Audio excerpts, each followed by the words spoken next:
बिस्मिल्लाहिर्रहमानिर्रहीम, अस्सलाम वालेकुम, वेलकम व्यूअर्स। आज की डिस्कशन का टॉपिक है प्री प्लानिंग। ठीक है, पहले से किसी काम के बारे में होमवर्क करना या प्लान करना या उसकी जितनी भी नॉलेज है वो गेन करना और फिर उस काम को स्टार्ट करना। प्री प्लानिंग इतनी ही इम्पॉर्टेंट है जितनी कि आपकी एक कंस्ट्रक्शन में आपका फाउंडेशन इम्पॉर्टेंट होता है। कॉलम्स की जो फाउंडेशन है वो जितनी इम्पॉर्टेंट होती है, इसी तरह ज़िंदगी में किसी भी काम को करने के लिए जो आप प्री प्लानिंग करते हैं उसके लिए, और जो आप उसका होमवर्क करते हैं, वो आपकी सक्सेस का 40 to 50% कॉज होती है। ठीक है, किस तरह से आप, लेट्स सपोज मैं कोई भी एग्जांपल पकड़ लें, क्योंकि मेरे पास कुछ स्क्रिप्टेड होता ही नहीं, ना ही मेरे पास इतना टाइम होता है। ये एक छोटा सा मीडियम है, छोटा सा रिसोर्स है कम्युनिकेशन करने का। इसमें जो आइडिया जहन में आता है इसी तरह से बैठे हुए मैं वो कह देता हूँ। इस तरह मैं कोई भी एग्जांपल पकड़ लेता हूँ, उसमें कोई फैक्ट एंड फिगर्स में अगर कोई गलती हो जाए तो उसके लिए मैं माजरत चाहता हूँ। अगर मैं एक रैंडम से एग्जांपल लेता हूँ, आपने एक पुरानी गाड़ी लेनी है, ठीक है। उस गाड़ी लेने के लिए क्या होमवर्क होगा आपका, ठीक है। आप प्राइस रेंज चेक करेंगे, आप ब्रांड्स चेक करेंगे, आप सीसीज चेक करेंगे, ठीक है। और आप रैंडम मार्केट सर्च करेंगे कि इस मॉडल तक में मुझे गाड़ी चाहिए, 2012-13 या 14 की मॉडल की मुझे चाहिए, या 18-19 के मॉडल की चाहिए। तो 18-19 की मॉडल में अगर आप कोई सुजुकी की गाड़ी सेलेक्ट करते हैं या टोयोटा की सेलेक्ट करते हैं तो उसकी प्राइस रेंज में आप सर्च करना स्टार्ट करते हैं, ठीक है। आपका कई हफ्ते वो होमवर्क जारी रहता है, प्री प्लानिंग जारी रहती है। तो फिर आप अपनी जो रिक्वायर्ड प्रोडक्ट है अच्छी चूज़ कर पाते हैं मार्केट में, और उसको आप हासिल कर पा सकते हैं, ख़रीद सकते हैं। इसी तरह से प्री प्लानिंग जो है ना सिर्फ के छोटे कामों के लिए ज़रूरी होती है, बड़े कामों के लिए ज़रूरी होती है, बल्कि आप जब कोई प्रोजेक्ट स्टार्ट करने के लिए जाते हैं, अपने बिज़नेस से रिलेटेड कोई भी काम करने के लिए जाते हैं, तो होमवर्क, प्री प्लानिंग आपकी सक्सेस का 50% कॉज होती है। आपकी आधी सक्सेस आपकी प्री प्लानिंग में होती है, ठीक है। प्री प्लानिंग में रैंडमली अगर डिस्कस किया जाए तो आप रिस्क के फैक्टर को सबसे पहले देखते हो, ठीक है।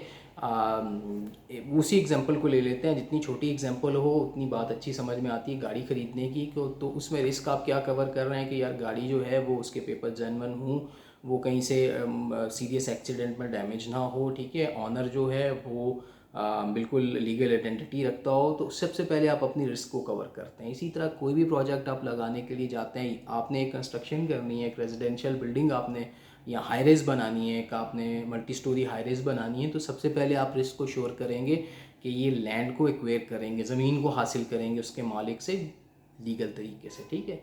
ये आपने कर लिया। तो ये करने में आपको जो दुश्वारियाँ पेश आएंगी, मुल्क की जो निज़ाम है, जो आप बिल्डिंग कंट्रोल अथॉरिटीज़ के लॉज हैं, ये रूल्स एंड रेगुलेशंस हैं, उन सबको आप स्टडी करेंगे, उसके लिए काम करेंगे। ये सारा आपका होमवर्क कहलाएगा। होमवर्क के बाद जब अपना केस आप पुटअप करेंगे, सारी अप्रूवल्स ले लेंगे, लैंड अब एक्वायर कर लेंगे, और फिर इसके बाद आप उस पर कंस्ट्रक्शन स्टार्ट करेंगे। अब ये था स्टेप 1। स्टेप 2 में आप कंस्ट्रक्शन की तरफ आते हैं। तो स्टेप 2 के अंदर भी आपको होमवर्क करना पड़ेगा कि मेरा आर्किटेक्ट कौन होगा, मैं मटेरियल कौन सा लगाऊंगा, मैं आउटसोर्सिंग क्या क्या करूंगा, मेरी जो डिलीवरी है, सप्लाई चेन है, वो कितनी स्ट्रॉन्ग होगी, मैं अपने कंस्ट्रक्शन के मटेरियल को साइट पे किस तरह से डिलीवर करूंगा, किस तरह से ये सप्लाई चेन मेरी चलेगी कि मेरी जो काम की साइकिल है या काम की जो रूटीन है, जिसको हम अपनी लोकल लैंग्वेज में चाल कहते हैं, काम की जो चाल है वो ख़राब नहीं होगी। तो ये सारा आपका होमवर्क होगा इसको स्टार्ट करने से पहले, ठीक है।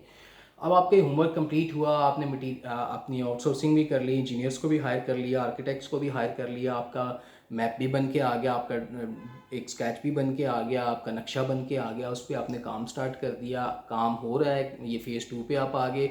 फ़ेज़ 2 का एक अहम चीज़ ये है कि उस काम को आपने स्टेज वाइज चेक करना है। अगर आपकी फाउंडेशन बन रही है तो उसको आप चेक करेंगे, उसके ऊपर जब आपका मैसनरी वर्क हो रहा है, चुनाइयाँ हो रही हैं, तो उसको आप चेक करेंगे, एक्सपर्ट चेक करेगा, आपका इंजीनियर चेक करेगा।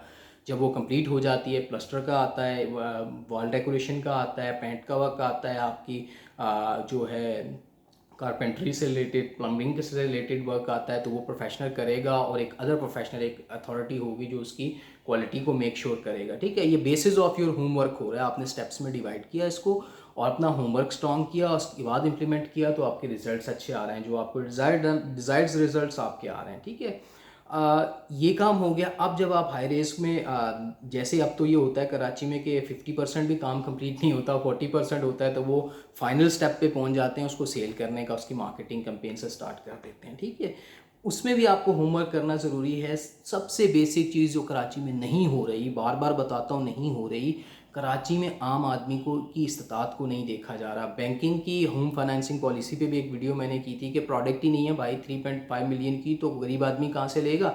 ये तो वही मेमन भाई लेंगे जिनके पास पैसा पड़ा हुआ है, तो वो बोलेंगे यार माँ के नाम पे ले लो, एक बहन के नाम पे ले लो, एक छोटे भाई के नाम पे ले लो और किराए आते रहेंगे, ठीक है अच्छा, और ये नहीं से हम करके बैंक की किस्तें अदा करते रहेंगे और डॉक्यूमेंटेशन वो अपनी क्लियर करवा लेंगे। केस अप्रूव करने के लिए एक अलग बहस है, इस पर हम बात नहीं करते। प्रोजेक्ट की सेल की बात कर रहे हैं, एक हाई रेज बिल्डिंग की सेल में भी आपका होमवर्क स्ट्रांग होता है कि यार परचेजिंग पावर, सबसे पहले मेरी जो पॉपुलेशन है उसकी परचेजिंग पावर क्या है, उस पावर के अंदर आप कॉस्ट को अगर एडजस्ट कर जाते हैं तो आपका प्रोजेक्ट बहुत क्विकली सेल हो जाता है, ठीक है। अगर आपका प्रोडक्ट इस किस्म का है कि जिसकी आपने सेलिंग प्राइस ऐसी रख दी कि आपका कस्टमर जो है उसकी बाइंग पावर इतनी नहीं है, तो आपको उस प्रोजेक्ट को सेल करने में दुश्वारी होती है। अगेन आपका होमवर्क काम आता है। पूरी मैंने एक एग्जांपल गाड़ी, एक पुरानी गाड़ी ख़रीदने के लिए, एक मैंने एक हाई रेज बिल्डिंग बनाने के लिए, इस तरह दुनिया का कोई भी काम हो, आपने एग्रीकल्चर में इन्वेस्ट करना है, आपने एग्रीकल्चर का काम करना है, आपने फार्म हाउस बनाना है, आपने अपनी कंपनी इस्टेब्लिश करनी है,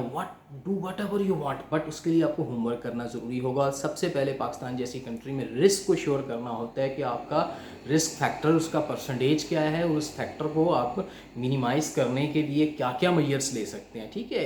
देखिए जैसे आपके सामने रिस्क आता है ना, तो उस रिस्क को कवर करने के लिए, ठीक है, आपकी गाड़ी है तो इंश्योरेंस आपके सामने आती है, ठीक है, आपका प्रेमिसेस है तो फायर इंश्योरेंस आपके सामने आती है, आपका अगर कोई कैपिटल आप कहीं लैंड कर रहे हैं तो उसकी इंश्योरेंस आपके सामने आती है। यानी कि बैक एंड पे आपका उस रिस्क को कवर करने के लिए कोई ना कोई बॉडी मैकेनिज्म सोर्स मौजूद होता है, तो आप उसके लिए होमवर्क करते हो कि यार ये रिस्क का इतना % फैक्टर है, इसको मैं कवर करूँगा ये इसकी मैयर्स लेके।